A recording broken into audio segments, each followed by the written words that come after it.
Wednesday and Sunday night? Well, if it's nothing, I welcome you to African Kona, which ranges from 8 to 9 p.m. It ranges from different topics such as family, relationships, and every single thing talking about our African roots. So if you're interested, welcome to African Kona. A very good evening, good afternoon, good morning, depending on where and when you're watching us from. My name is Mutadhi Washira Wanyaga, Mujiro wa mbari ya Karingithi, na ngwihoka kuma ng'ongo ciothe iria ciumaga uho. Muri thayo, thayo, thayo. Today is a good day indeed. It's the 28th day of February 2024. And like the way Timothy likes to put it, the year of our Lord, 2024. And we are really happy to be here once again. I'm happy. Let me speak for myself. I'm really glad to be here so that we can speak about the lifestyles of young people in Africa. So this is African Corner, episode 35. And as we told you that African Corner will be coming live to you from 8 p.m. Kenyan time on Wednesdays.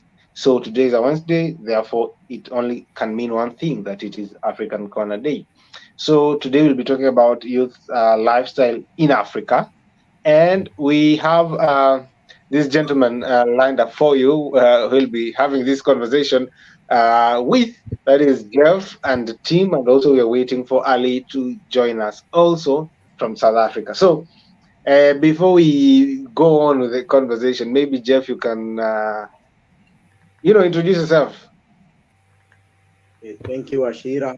And how are you, Timothy, and all the people?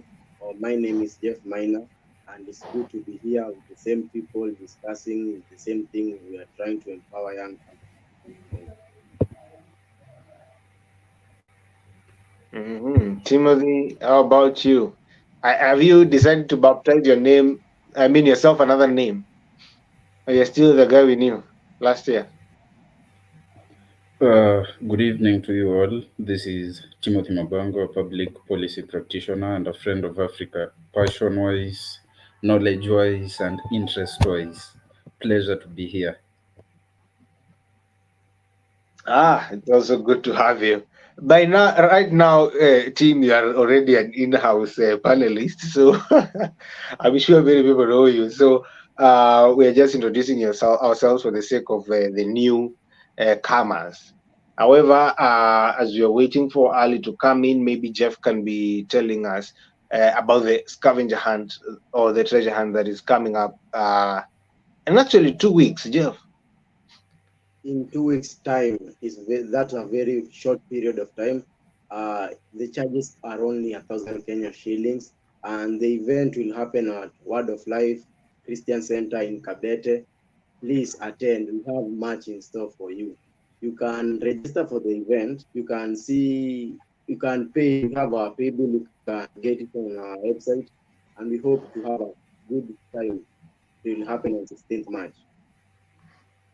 And maybe you can tell them why, we initially were saying that it is happening in Karura Forest, and then all of a sudden, voila, we are in Kabete. So what can you say is the reason for us going to Kabete? We also want people to experience a new area.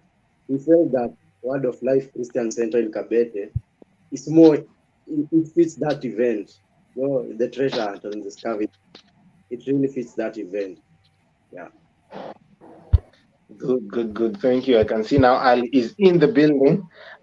Before we proceed, comments coming in. Fred Von Kong was saying that it feels good to be back here. Hello, guys. Hello, Fred. Also to remind people that you can send in your comments live so that you can be reading them and reacting to them. And I think all that said and done, we can get into the conversation of the night or of tonight. Maybe, Jeff, you can start us off.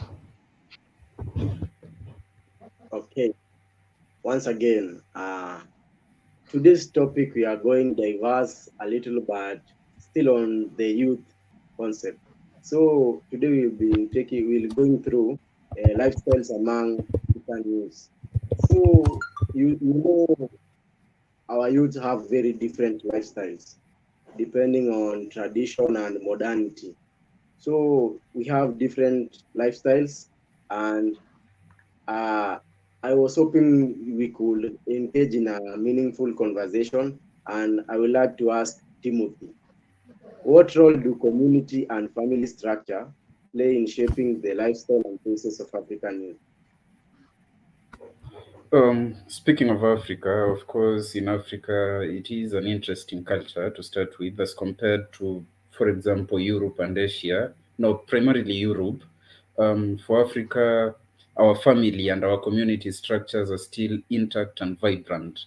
You find we still know our mothers, great grandfathers, our ancestry, our lineage. We are still intact in terms of community. So that is your foundational level of social interaction. Considering your first place of growth is the family, be it your siblings, be it your close relatives or far off relatives. In Africa, you'd even find in a wedding or in a funeral, you're being introduced to somebody you've never known. You're being told this is a cousin to your aunt, to the other grandmother. So, considering that kind of interaction, you find your behaviors, your thinking, your mannerisms will tend to align with such kind of thinking. And now that there are people who mentor us into social living, of course, your lifestyle will tend to have that Africanacity or that family or community sort of thinking in it. Yes.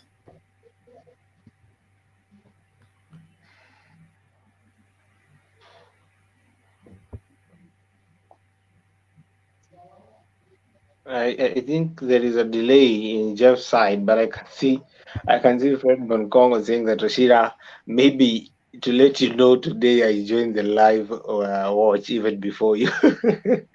Yeah, because I understand. Sometimes, friend, we have these network issues that come in before you go live, and we are waiting for Timothy to join in. We are waiting for Jeff to join in. So such kind of things happen, and then we are not there in time. But we are really glad to see people like you who are there in time, and putting off this mentality that Africans are always late.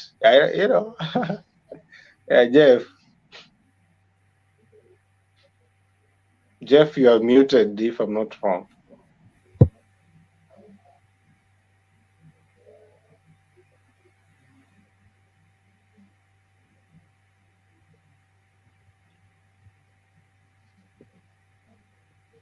Jeff, kindly unmute yourself so that you can proceed.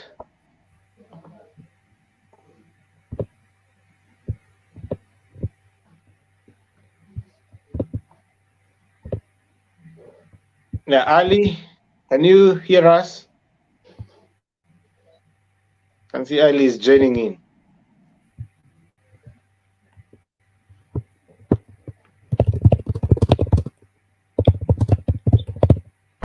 Ali, you can also hear me, please unmute so that you can be heard. Jeff also is still muted. Washira, Washira, can you hear me now? Yeah, I can hear you. Yes, for cheering.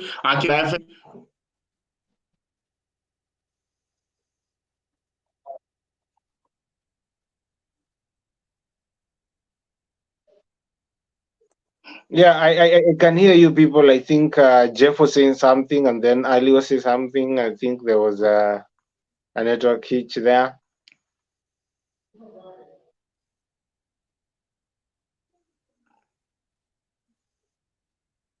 Oh, I had a concern on what role do community and family structures play in shaping our lifestyle. So, marriage-wise, you see, kuna venye we are brought in marriage, unaona venye the father treats the mother. You see, you can come have the event where they go for a rush for choosing the wife. See, they influence our youth to take that part in choosing marriage, choosing our wives.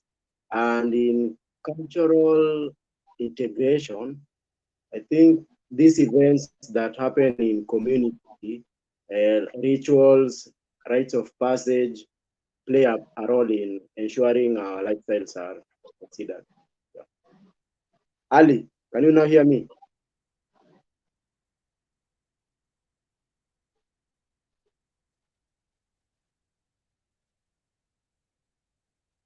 I think we lost Ali. We'll proceed until he fixes his connection. So I was looking at this question. So how do then the African youth navigate the balance between traditional values and modern influences in their lifestyle choices? Washira? Yes, I don't know if you can hear me, brother. I hear that you're asking a question, but you're a bit breaking at your end. I don't know if you're asking a question. I hear you talking about roles and but I don't know. Can you hear me loud and clear now? We can hear you, Ali. You can proceed. We were talking about what role do family and community Not knowing help if in Jeff, you're shaping. breaking. I can hear that you are asking a question in relation to, I hear you talking about the role to community and family structures they are playing in shaping the lifestyle and the choices of an African youth. I think I heard you saying something like that. But you're a bit breaky because I don't know whether you are asking me a question or you need my input in relation to that. Wachiri, I don't know. Can you hear me loud and clear from your end? Yeah, Ali, I can hear you. I think the issue, this network issue, is in your side from South Africa. So I don't know if you can still hear me now. Okay, because I can hear Jeff quite well. I was hearing Tim quite well. So I think the issue is maybe in your side, Ali.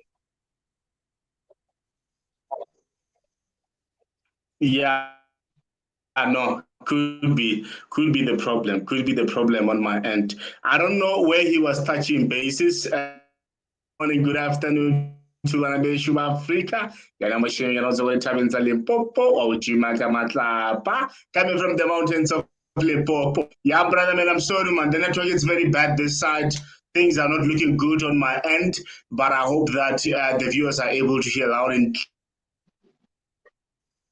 clear. I'm aware that tonight we'll be looking into the lifestyle of the African child, something that is very much interesting. Just that I don't know if I'm audible from your end, guys. Give me green light whether we are on the right side or on the green light. Give me green light to where we're heading. Yeah, we can hear you, Ali. Proceed. We are giving you a green light.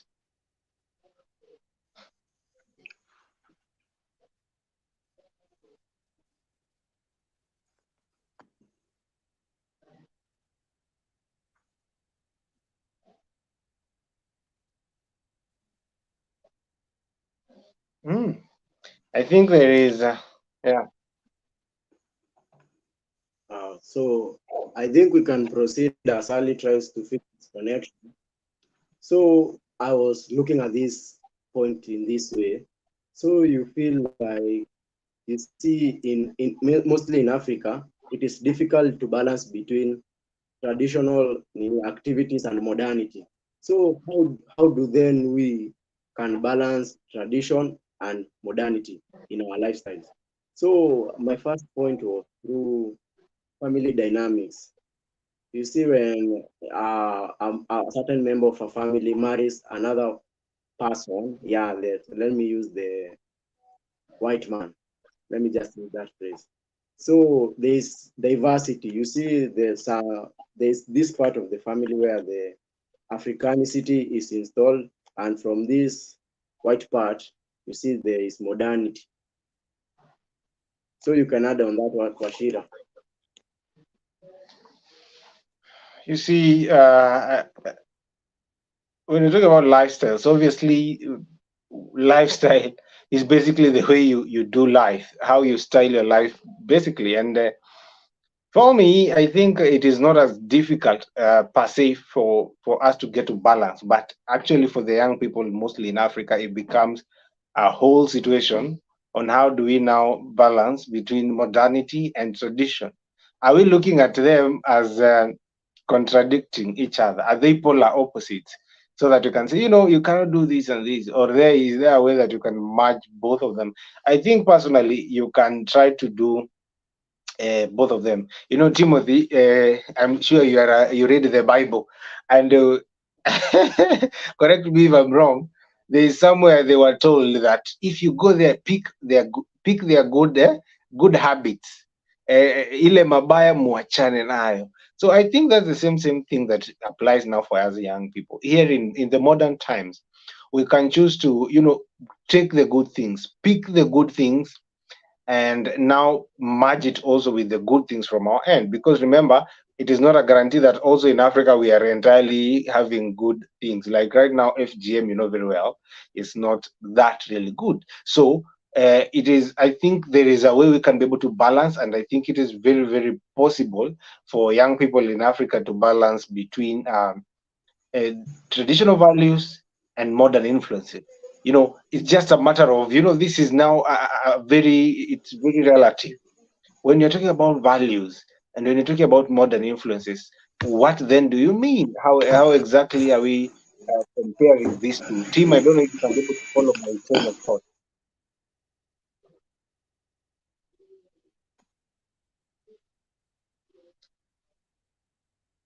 Team, you are muted. Kindly always check whether Uh, you are muted or unmuted. Yeah. Yeah, I was muted. I was muted. Thank you for that. I actually agree with you almost entirely. And now that you quoted the Bible, it's in the Old Testament, should be in Exodus, Deuteronomy, all the way even up to Judges. When God, through his prophets, was telling the Israelites, I'm now sending you into a land, a foreign land that is not belonging unto thee. But once you get there, these are my ways and I want you to follow them. And of course, there are practices you'll find there, but you should not align with them. I don't know if that's what you're talking about, but well, it makes sense in this context.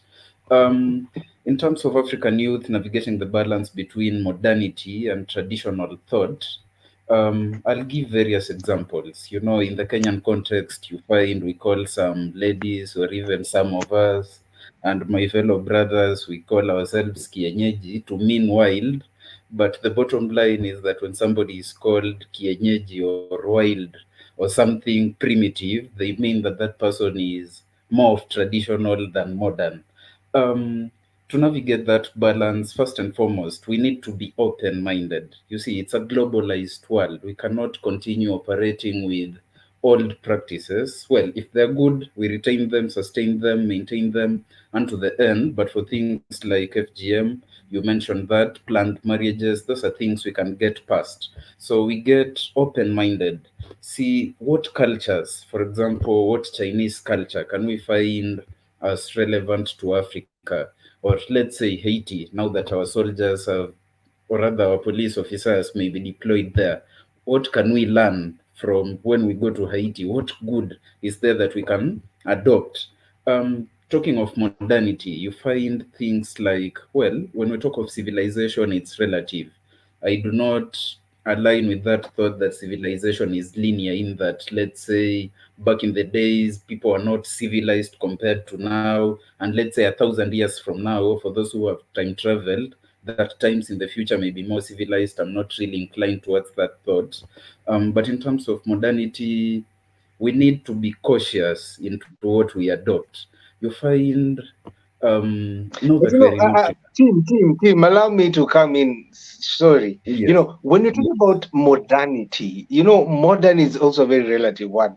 Are you talking about westernization? Because remember, even in Africa itself, or what we call Africa proper itself, there is the modernity of Africa in itself. There's something that we're doing in Africa that is kind of modern, right? Compared to, because modern is the opposite of tradition. But right now, we are talking about that. I believe that now you are saying about westernization, right? Okay, well, there are two ways to look at modern, and it's good you're agreeing with me, it's relative. One is that which you're saying, modern as a counter, or rather as an opposite to traditional, and looking at dictionary definition, a person who is modern is one who advocates or practices departure from traditional values and styles. That would align with your thought. Another way of looking at it is modern as relating to the present or recent times, and I even dare add future times, as opposed to the remote past. So either Ah, way, this one, today you have decided you're not going to I'll be not try politically myself correct. to what it was. I'll not Eh, try myself to one.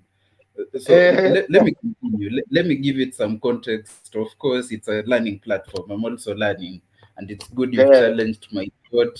Actually, in most cases, I look at modernity as westernization. Now that these people appear yeah. advanced in terms of how they're doing their things, I'm learning something there. But let me give it some context. Because I'm Um, looking at it in the context of modernity in time, as in the context of time, not in the context of civilizations. Like that now, when you're saying that, because this is African, it is very traditional, it's backward, the way you are referring it. Yeah, yeah. So that was my point. I've not really referred to Africa as backward, but well, I'll give it some context, then we can agree later on. In terms of lifestyle, you find most of us tend to see Europe as more civilized than us, you see, because when you Mm, look at, actually, most of us look at civilization from a point of infrastructure, clothing, education, you see. So even in terms of clothes, and somebody was telling me that these rugged jeans, there was some madman in Europe who made it into his fashion, and it came to Africa, and we find it as swag. So I don't know how true that is, but like I was saying, we need to be cautious about what we wear, what we watch, what we talk. You find even our language, and I would be pleased to learn about South Africans, maybe from Mali, because I see even the language they talk, and it's not unique to them. Even in Kenya, you find our slang language, even our English, we tend to kind of speak like those who are more modern than us per our perception. So we need to be cautious about how we navigate that balance. Above all, let's be open yeah. minded. Whatever culture is You see, backward and primitive, we drop it as we learn how to be progressive in our culture and to maintain Africanity in the process. you That see, is my team. thought. It's true. It's true. The way especially, I don't know if you've been following the war between Tanzania. Okay, let me be politically correct. The Twitter war, if I can use that word, the fight in Twitter or on X between Kenya and Tanzania. And Kenyans are saying that anything Tanzanians say, they say we know how to speak English. So that is the Kenyan defense. But we know how to speak English. Tanzanians are saying you guys are hungry, but we know how to speak English. I don't know if you guys have come across that. So Uh, yeah. I wanted to make some joke about it now that we are departing a little bit from formality and making it more interesting. Talking of Tanzania, somebody was speaking about, actually, it's Larry Madowo from his LinkedIn page. He had posted there a 2,000 shilling note from Tanzania and a 100 shilling note from Kenya. One was written, actually, the Tanzanian note was written Benki Kuu ya Tanzania, Thank and the you. Kenyan note was Banki Kuu ya Kenya. So he was asking which is correct between Banki and Benki, and somebody was saying he would be more inclined towards adopting the Tanzanian version now that Kiswahili got its birth in Tanzania, started becoming ill, or rather started attaining its, how do I call it? It became sick in Kenya, died in Uganda, and it has now found a resting place in DRC, or a light note.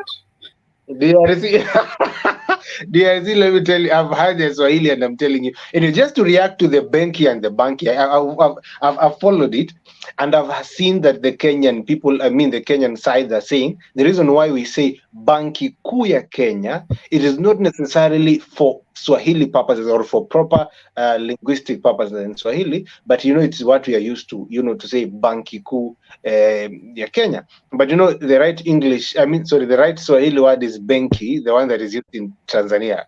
However, they have said that we are using Banki because it has been used for some time. It is like sort of a corporate kind of identity, like a brand. That's why they are going with Banki, Kuya Kenya. And I don't know why people have never noticed that. When they've never realized that it has been written that way in the notes, but it's okay.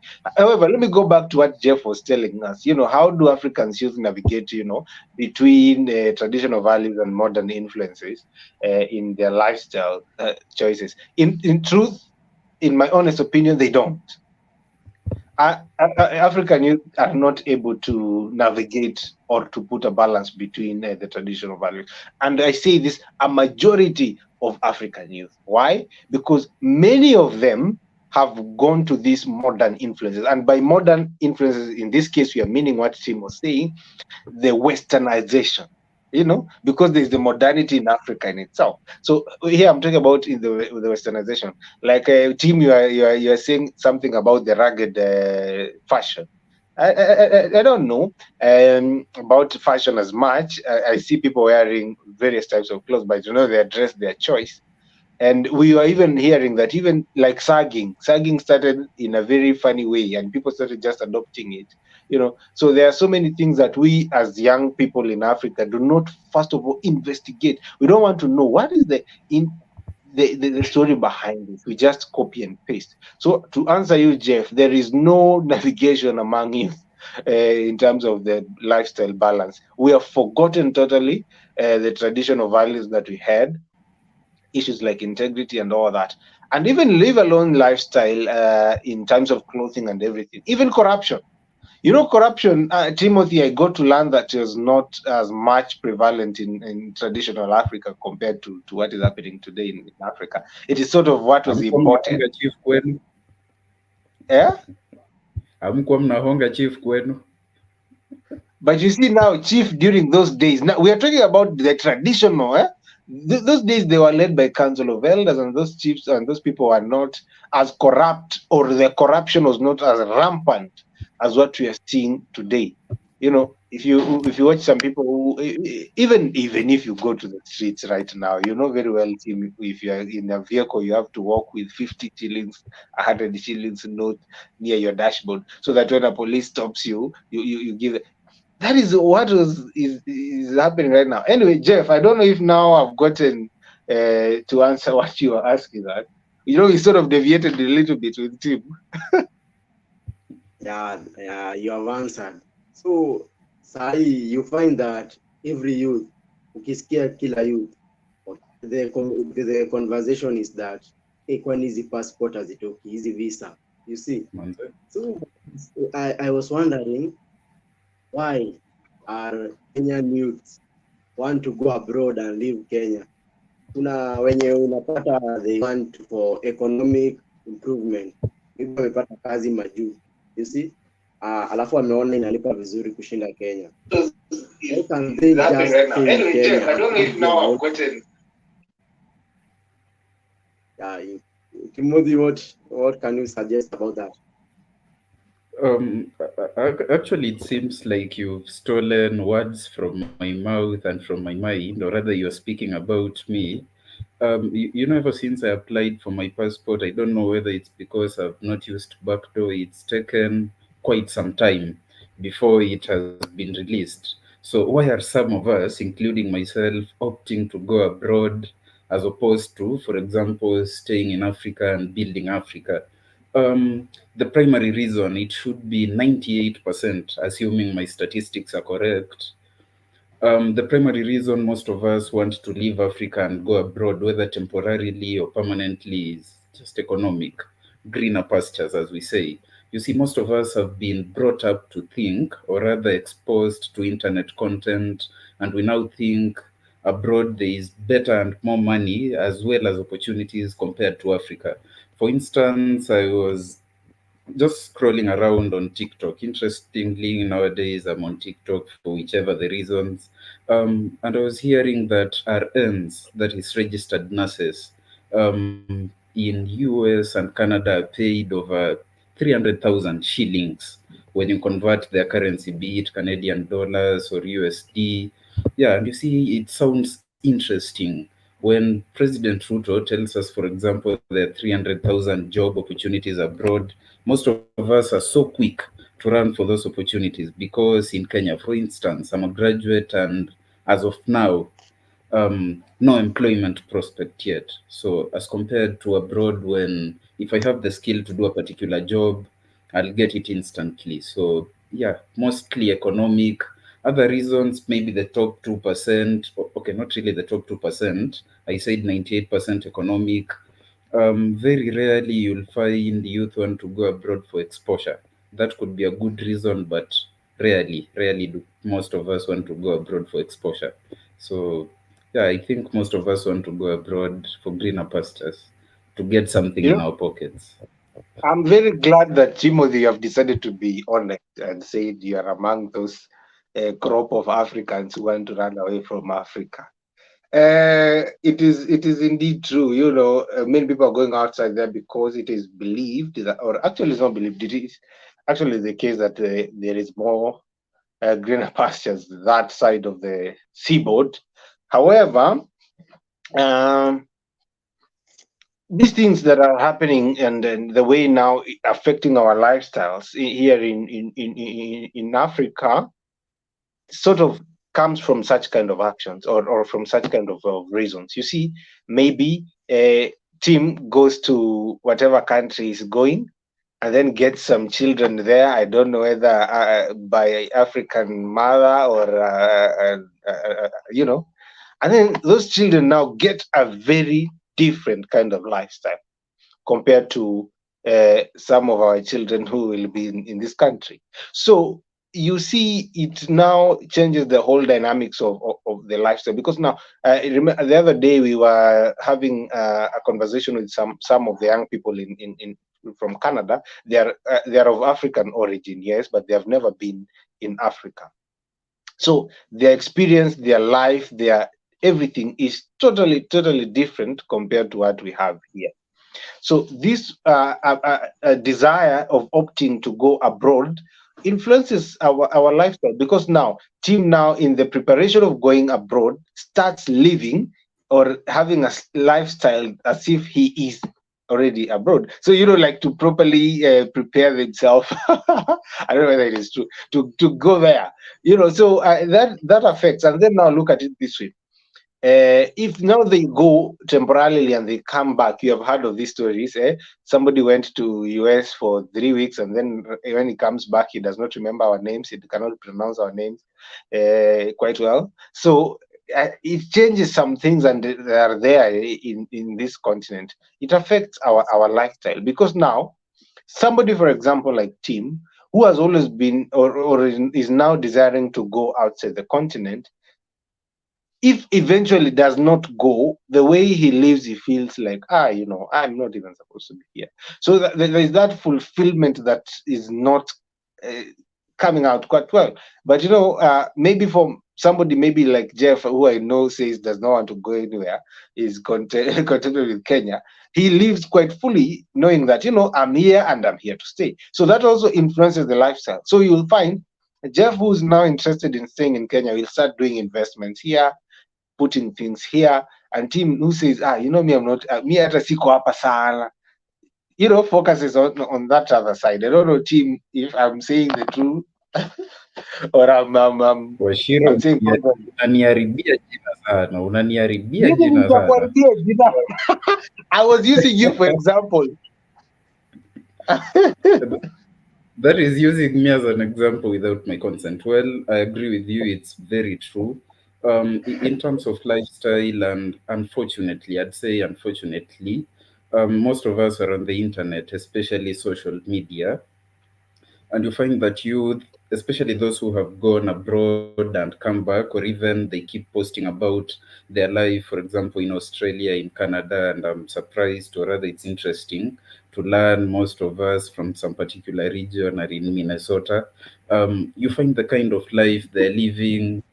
For those of us who would love to go abroad, you find like there's some envy, or rather, you wish that, for instance, if, like, for example, I get a chance to be like them, I think I'll be a happy man.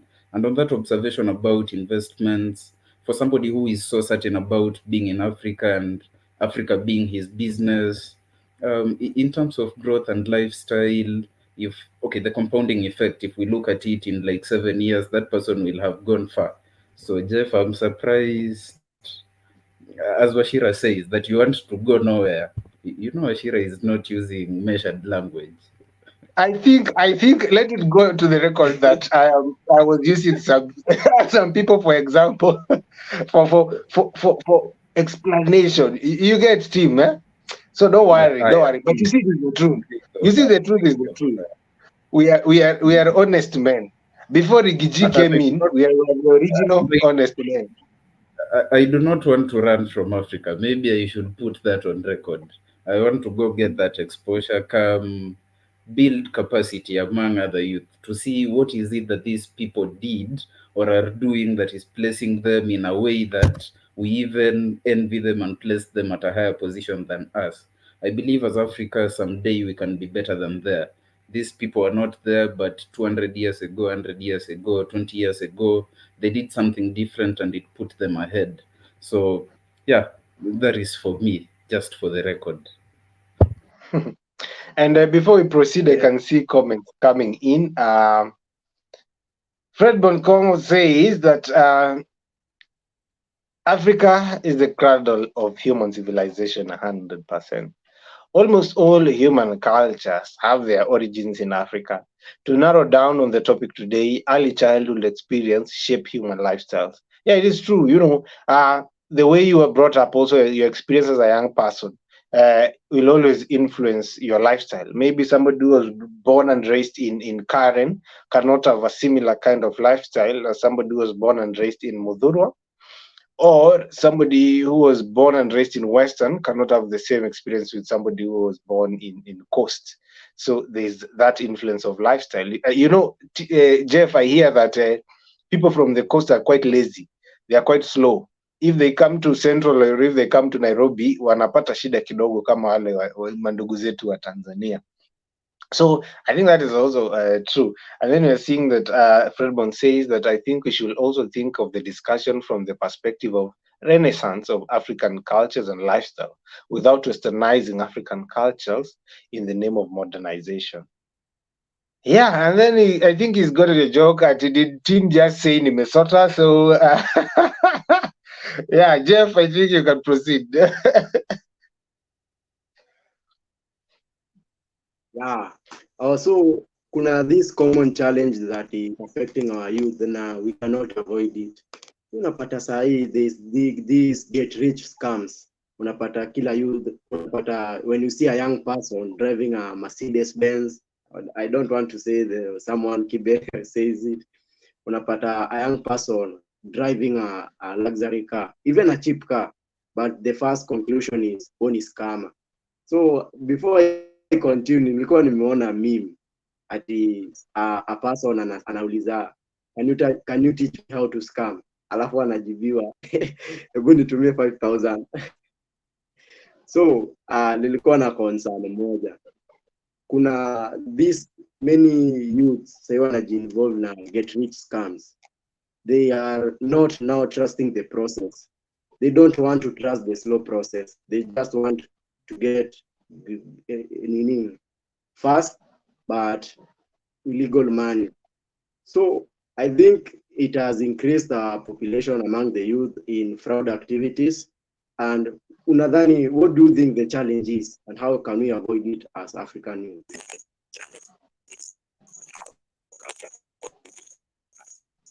Timothy, you can take me on that part.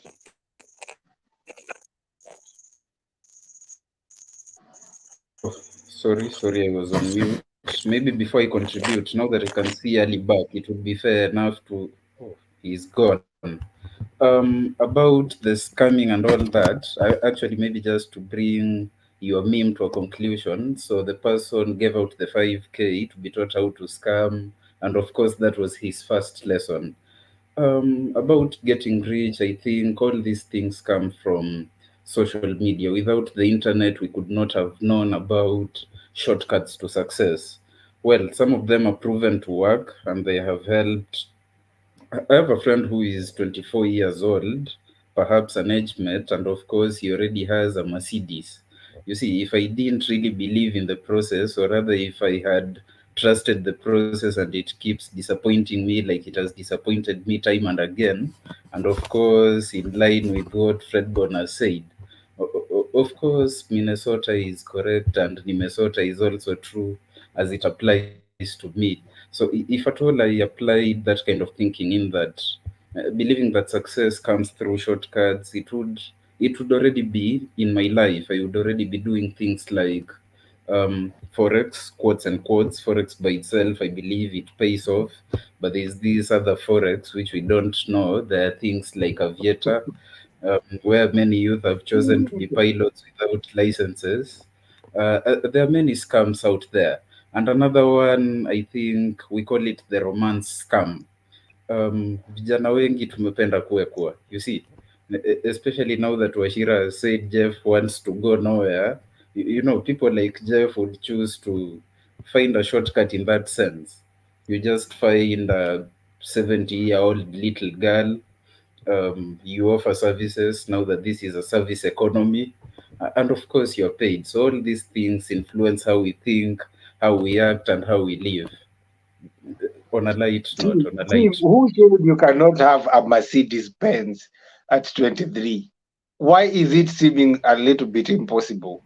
You know, there are so many reasons why somebody can be driving a Mercedes Benz at 23, I 24. didn't say it's impossible. I didn't say it's impossible, but the fact is, under 30, for most of those people driving, not unless it's inheritance from your parent, 99% are the odds you wouldn't be driving that vehicle. So for most of those people who are Yeah. under 30 and they're driving, You- most you- of them, over you- 99.9%, uh, it's not something, they're not driving from legitimate means. so they should be driving what kind of cars, Tim? At 24 and you're driving, what magic is that? I mean, I'm a hardworking person. If you teach me that magic, Yeah. I wouldn't be doing No, Shubang. no, no, no. It is very possible. I've seen people do it, and people have worked their language. People have worked themselves, you know, off. So it is possible for people to be driving at 20, 21, 22, 23. But maybe what I can agree with you is not those big cars, if at all it is their own money, not those like Mercedes and the Range Rovers of this world. Anyway, you see, for me, what nimesikia Jeff ati people who are not going anywhere, people are going nowhere. They're looking for 70-year-old little girls. Yeah.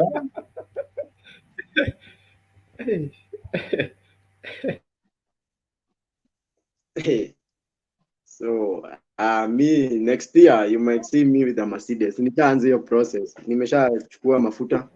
Nishaanza kuongea na watu wa mafuta. Usishtuke. So as we wrap up, I have the last question, and you can, as you answer, you can give me your final comments. So why do you think a lot of young people are tending to adopt Afrocentric ideals as opposed to upholding African culture? What do you think about Ashira? Why do you think a lot of young people are tending to adopt Afrocentric ideals as opposed to upholding African culture? Do you mean Afrocentric or Eurocentric? I think that question is it does not sit well. Okay, I get the point. So, why are people adopting Eurocentric behaviors? It's because they do not know that they don't know. It's because they do not know themselves, and people have refused to know themselves. You see, I am a strong agitator for that now Afrocentrism. That we as Africans, we should do things for ourselves by ourselves, and basically just us. As PLO Lumumba says that the problem that Africa sometimes has is because we have not defined these problems that we have. Like for example, democracy. We are saying that there's no democracy in Africa. Tell me how what democracy is in African terms. So what I'm saying in without going into too much theory and deep stuff is this: African young people are not focusing or are not focusing on the Afrocentric or the African being because they feel that first of all, they don't know it. One, our parents, also being subjects of this Eurocentrism, have failed to showcase to their children that it is okay to be African. It is okay for you to be that skin color that you're in. It is okay for you to practice some of the things that we as Africans practice. So they don't know. But also, number two, some of us are just ignorant just because we can be ignorant. Because now you have known that you're African, you've gotten to a certain age and you know some things, but you still opt, you believe that if something is done from the West, then it must be better than something that is done here in Africa. Some of it is true indeed, but most of the ideals, and by now I'm talking about ideals and behaviors, is not necessarily just because it is from the West, it must be better than what is happening here. Right now, if you are watching Netflix and some of the movies that are being produced, there's really good content that is coming out of Africa, even here in Kenya. Really good movies, and you watch that, and you find now when you go to the statistics, Kenyans will prefer hii movie ya Kenya it is not even good. Let me watch the one from US or China or whatever. So why are we now lacking to follow the Eurocentrism? One, we don't know that we don't know. Ignorance from our parents and ourselves. And then now, after we have done all that, are we intentional enough to be following what Africans should be doing, in quotes? And are we intentional in becoming Afrocentric because so that we can be able to solve African problems and make our lives better, even for our children, for those who are not going outside this continent? So how then do we make it, better? So ignorance, my friend Jeff, ignorance is the reason why all these things are happening. And I don't want to get into more deeper stuff, like we have heard that some people even go mad because of not doing some African oriented traditions that are supposed to. For example, in my community, you hear that if you do not take team, if you have married in coach, ama Jeff, umeiba msichana wenyewe, umemweka kwako, got children with her, and you have not taken any dowry, and then some things start going wrong, and then you hear it is because they have not taken some kind of things happen. So I think those are things that speak a lot in deep sense, but because today we're just talking about it generally, about lifestyle and all that, I think I can stop at that, Jeff. Yeah. Timothy, Yes. nimekurudishia mzigo. Wacha niupokee mzigo, ingawa ningekuwa na mzigo. Hiyo design Wachira anasema ningefurahia zaidi kwa hii weather. Anyway, why are more African youth into Eurocentric ideals as opposed to Afrocentric thinking? The thing is, first and foremost, there is no hope in Africa. I'm not saying that in the normative sense, but in the practical sense, most of us Africans think and perceive, or rather know, that there is no hope in Africa. You see, the benefit of time and process is that continents like Asia, particularly talking about China, Japan, and some European states like US and South Korea, you see, there is protocol, or rather process. There are not things like corruption. There, if you live an upright life, there are chances of you finding opportunities and maximizing them. So you find most of us think that there is no hope for us in Africa, as opposed to, for example, going to Europe and making your life out there. And there are practical examples from our brothers, from our sisters, from those of us who've gone there and lived. We see them successful. Back at my village, you find that the most beautiful homesteads and the most successful people are those with relatives in the US, Canada, and all that. So the first point is that there is no hope, as most of us youth in Africa perceive. There is no hope in Africa. The other reason for adopting Eurocentric ideals, I'll align with what Wachira said, and I'll quote from the good book. The thing is, my people perish for lack of knowledge. I'm not saying my people, but the people of God perish for lack of knowledge. I don't know whether it applies to only churchgoers, but I'd love to extrapolate all that to youth in Africa. We perish because of lack of knowledge. I recently read from somewhere, now that I love reading, that Aristotle was a graduate of the African Mystery School. Aristotle spent about 2 decades in Egypt, learning mathematics and all that, learning and sharing, of course. So in Africa, we have the best of the best, and I'll quote Fred Congo and, of course, books of history. Africa is the cradle of mankind. Most civilizations and people have obtained their progress and their thinking from what we have in Africa. We have philosophers in Africa, people like Kwasi Wiredu. We have people like PLO Lumumba, and now I'm happy we have programs like the Washira Speaks. Of course, in Africa, and I'm happy it's about knowledge sharing and exposing people to knowledge, that it's not a must that you go abroad or you go somewhere or you read things from somewhere or adopt life from somewhere that will go somewhere as a place. So on the ignorance part, I think as African youth, it's high time and it's our time to share knowledge with our peers, to share knowledge with the world, that in Africa we have the best of the best, and we don't have to drain our brains or to have brain drain such that we'll take our best to Europe and to develop Europe, as opposed to, you see, my parting shot to the youth: take charge of your lives, of course, be open minded. It's a globalized world. In an era of information, there is much that you can get from the internet. You get the positive and leave aside the negative. And of course, looking at the comments, I'm being told I Patiano should give T. I should give out my till number. You can reach out to Ashira. And of course, I'm always online on WhatsApp. He can get you my contact, or on LinkedIn, Timothy Mabango. So, yeah, that is it. Africa is the Yeah, best. We are in Africa, and Africa is our business.